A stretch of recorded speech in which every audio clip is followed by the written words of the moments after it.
성서를 남겨두고 있습니다. 다음은 내일의 쓰임 조효진 대표님의 발표를 들어보도록 하겠습니다. 무대 위로 모시겠습니다. 큰 박수 부탁드릴게요. 산림탄소 ESG 사업 모델 제안 그리고 홍보를 주제로 발표해 주시겠습니다. 네, 안녕하세요. 저는 내일의 쓰임의 조효진이라고 하고요. 오늘 산림탄소 ESG 사업 모델 제안 및 홍보에 대해서 말씀을 드리려고 합니다. 오늘 제가 말씀을 드릴 부분은 이제 국내의 90%에 달하는 이제 중소기업들과 그리고 제품과 행사를 진행하시는 분들을 대상으로 하는 자발적인 탄소 시장 영역에서 말씀을 드린다는 점을 먼저 말씀을 드리고요. 오늘 이렇게 다양한 이해관계자분들이 오신 것으로 알고 있습니다. 이제 컨설팅을 진행해서 상세제도를 등록을 지원하시는 분도 있고, 등록을 하고 싶으신 분도 있고, 혹은 크레딧을 어떻게 구매할지 고민하시는 분도 있고, 혹은 활용 방안을 마련해서 이 제도의 토대를 만들어 가시는 분들도 오신 것으로 알고 있습니다. 그래서 저는 오늘 조금 안건을, 이 전반에 대한 안건, 제가 생각했던 것을 말씀드리고 추후에 또 논의를 나눌 수 있으면 좋겠다고 생각을 하고 왔습니다. 그래서 오늘의 그 플레이그라운드인 이제 자발적 탄소 시장과 그리고 탄소 크레딧 구매 활용 사례에 대해서 간략하게 설명을 드리고, 그리고 어떤 생각을 했는지, 저는 어떤 게 있으면 좋겠다고 생각했는지에 대해서 말씀드리고자 합니다. 그래서 자발적 탄소 시장은 많이 다뤘고 아시는 것으로 알지만 저희의 맥락을 공유하기 위해서 설명을 드리면, 이제 규제 시장을 넘어서 기업이나 비정부 기구, 개인까지 참여할 수 있도록 하는 시장입니다. 이제 제가 환경을 사랑하는 마음으로 이제 탄소흡수원에 기부를 하고 싶다고 할 때 사실 ETS에 저를 등록해 주세요라고 할 수는 없잖아요. 그래서 친환경적인 행사를 운영하고 싶다거나 제품을 만들고 싶다거나 혹은 개인의 의지에 의해서 이런 배출권을 활용하고 싶으신 분들을 위해 열린 시장이 자발적 탄소 시장입니다. 다양한 유형의 사업들이 자발적 탄소 시장 안에 있고요. 이제 재조림이나 산림보건 그리고 산림보호 및 산림경영 사업을 이제 임업진흥원 탄소인증센터에서 운영을 해주고 계십니다. 그리고 이런 사례도 있다라는 측면에서 말씀을 드리는데요. 이제 개도국에 물이 더러워서 아이들이 아프고 한 일이 있는데, 그걸 예방하고자 이렇게 라이프 스트로우라는 제품이 있는데요. 이제 이 기업의 제품은 가격이 비싸서 개도국에 판매되지 못하는 그런 허들이 있었는데, 이제 원래는 벌채를 해서 물을 끓여야 물이 깨끗해졌는데, 이 제품을 통해서 산림 벌채를 예방할 수 있다는 그런 효과를 활용해서 이제 자발적 시장에 탄소 배출권을 등록했고, 약 900억 원의 수익을 내서 이제 저렴한 가격에 개도국에 좋은 제품을 보급한 사례가 있습니다. 그리고 이런 시장에서 거래되는 탄소 크레딧은 이제 해외에서는 VCS, GS와 같은 인증기관에서 정말로 탄소 저감 효과가 있었다, 흡수 효과가 있었다라고 하는 크레딧들만 거래가 되는 것이고, 우리나라에서는 한국임업진흥원의 산림탄소센터에서 이런 제도 거래를 지원하고 계십니다.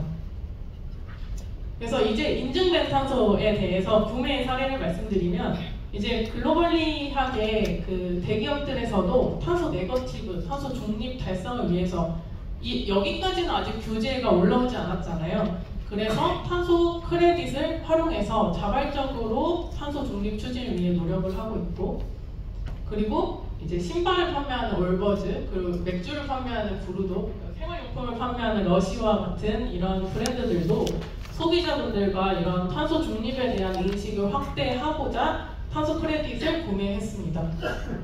그리고 국내에서도 다양한 브랜드들이 이 거래에 참여하고 있는데요. 이 산림청 한국임업진흥원에서 인증한 인제군의 숲 산림경영사업에서 확보된 크레딧에 이제 제품을 판매할 때마다 일정 금액을 후원하고 탄소 중립 달성을 위해 노력하는 브랜드들이 생기고 있고, 이 거래를 하는 데 있어서 불편한 점들이 있어요. 제품 판매할 때마다 한 건씩 진행을 한다는 게 굉장히 어렵잖아요. 매달 관리하는 것도 어렵고, 그것을 편하게 하는 기능을 이제 내일의 쓰임에서 개발해서 이런 참여자분들을 만들어 나가고 있습니다. 그래서 이제 구매를 넘어서 활용 사례를 말씀드리려고 하는데요. 이제 활용으로는 기업들이 자발적으로 규제가 없는데 뭐 공시랑도 연관이 안 될 확률이 높은 이런 개인이나 기관들이 했을 때 이것을 어떻게 활용하는가라고 했을 때 이렇게 탄소 중립 인증을 획득하고자 하는 흐름이 있습니다. 내가 좋은 의도를 가지고 이런 활동을 하고 있는데 그것을 인정받고 싶은 마음인 거죠. 그래서 이런 탄소 중립 인증을 획득하고 있고요. 획득해 나가고 있고요. 그리고 퍼스폴더 플래닛이라고 제품에 가끔 찍혀있는 마크를 보신 적이 있으실 텐데요. 이게 그 해외 뭐 유럽이나 미국의 인지도가 높은 마크인데 이 중에 이게 내 매출의 1%를 후원해야 이 멤버십에 들어갈 수 있거든요. 근데 여기에서 인정해주는 게 탄소 상세도 이 환경에 대한 기부로 인정을 해주겠다라고 해서 이런 Openness for the Planet 멤버십을 위해서 이제 활용하시기도 하고요. 그리고 소비자와 소통을 통해서 이제 내가 좋은 일을 하면서 이 시장을 선점해 나가자라는 목적으로 지속가능성 홍보에 탄소 크레딧을 활용하고 있습니다. 여기까지가 이 활용 사례였고요. 지금부터 이제 제안을 드리고자 했던 그런 내용들인데 이제 제안 배경은 제가 지속해서 말씀드리는 게 자발적으로 규제를 넘어서 혹은 사회가 요구하는 이해관계자가 요구하는 수준을 넘어서 자발적으로 참여하는 사람들에 대한 이야기를 드렸잖아요. 그래서 어찌 보면 자발적 탄소 시장이나 탄소 중립을 달성하고자 하는 중소기업이나 기관들은 이 영역에 있으신 건데요. 이제 뭐 예를 들어서 폐수를 비 오는 날마다 버리고 안 들키면 된다고 생각하는 그런 선택을 할 수도 있고 이것도 경영 전략일 수 있잖아요. 비용 측면에서. 그리고 규제만 지키고 탄소 중립은 아직 안 왔으니까 안 해도 된다고 생각할 수도 있지만 우리가 먼저 선도적으로 나서서 이 시장을 선점하고 이해관계자와 커뮤니케이션을 하면서 경쟁력을 확보해 나가자라는 영역에 자발적 시장이 있다고 저는 보고 있습니다. 그래서 이제 제안을 드리는 것은 이제 저희 아까 말씀드린 것처럼 탄소 중립 인증이나 이런 국내 인증을 활용하는 영역에도 관심이 있으신 분들이 있다면 그런 말씀을 나누고 싶었어요. 이제 첫 번째로 우리나라에도 이런 탄소 상세 제도가 있고 산림 인증 제도가 있고 탄소 중립 인증은 없지만 만드실 수 있는 전문가분들이 있다고 생각을 하는데 이게 해외의 인증을 저희가 지원하는 게 좋을까요? 우리나라의 그런 인증을 확보하는 게 좋을까요? 그리고 기관 담당자들이 해외 인증을 위해서 노력하는 게 편할까요? 국내 인증 기관과 소통하는 게 편할까요? 그런 측면에서 저는 이제 국내의 전문가분들이 이제 공신력을 높이면서 또 활용도도 높이는 그런 방식에 대해서 조금 말씀을 나누고 싶었습니다. 그래서 인증에 대해서 조금 잘 알고 계시거나 혹은 이 국내 인증에 참여를 희망하고자 하시는 분들이 있으면 조금 열어놓고 대화를 나누고 싶고요. 그리고 연계 및 파트너십 강화인데 이런 인증을 획득했다 했을 때 탄소 상세를 했다고 했을 때 이제 앞서서 임업진흥원에서도 그런 혜택을 마련해 주시려고 많은 노력을 기울이고 계세요. 그런 맥락에서 이제 기업들도 분명히 참여할 수 있는 영역이 있거든요. 이제 이런 노력을 한 기관들을 뭐 필터링해서 보여준다거나 아니면 구매를 촉진한다거나 그래서 그런 영역을 함께 해보자 라는 말씀을 드리고 싶었고요.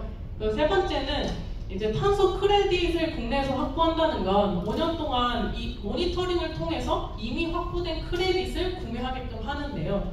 그러다 보니까 기업분들이 내가 구매한 게 얼마큼 효과가 있는지 좀 잘 안 와닿는다 이런 말씀들이 있었어요. 그래서 아예 모니터링 단계에서부터 참여를 하시면 어떨까 혹은 사업 개발 단계부터 참여하면 어떨까라는 생각을 했었고요. 그래서 작게나마 모니터링 표차에 참여하실 기업분들이 계실지에 대해서 말씀을 드려보고 싶었습니다. 그래서 탄소중립 인증 관련해서 있었으면 좋겠다라는 말씀을 드리고 싶어서 장표를 만들었는데 이제 30초밖에 남지 않았기 때문에 이 키워드만 던져보도록 하고요. 저희가 이런 시도를 하시는 분들과 지속적으로 협업을 하고 있고 이런 문화를 만들려고 노력하고 있습니다. 그리고 저희가 작년부터 올해까지 YG의 콘서트의 탄소 배출량을 모두 계산을 했거든요. 그래서 이런 탄소 중립으로 나아가는 혹은 이런 활용도에 있어서 메리트를 줄 수 있는 그런 방안을 같이 만들어 볼 수 있다면 한 번 하는데 이제 6,000톤 나오거든요. 그러면 그거를 이제 산을 가꾸시는 분들께 좀 보상할 수 있지 않을까라는 생각을 하고 있습니다.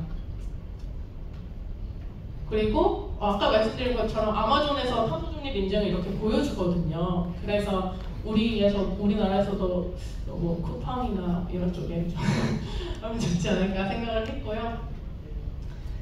그리고 이 1% for the Planet에도 저희가 기업들이랑 같이 인공지능원에서 상세한 것도 인정해달라는 메일을 보내고 있는데 조금 더 효과적으로 이렇게 그런 구조를 만들 수 있는 방법을 아시는 분이 있다면 좀 말씀을 나누고 싶습니다. 그리고 모니터링 표찰이라는 거는 이제 탄소 인증량을 획득할 때 이 나무가 보호되고 있다는 걸 보여주기 위해서 표찰을 다는데요. 그래서 이 표찰을 다는데 기업이 참여하시고 이 관리를 통해서 비용을 내겠죠. 이 관리를 통해서 확보한 크레딧을 이제 기업이 소각을 해서 실제로 탄소 흡수량 증가 그리고 탄소 감축에 기여할 수 있는 구조를 만들 수 있으면 좋겠습니다. 네, 감사합니다.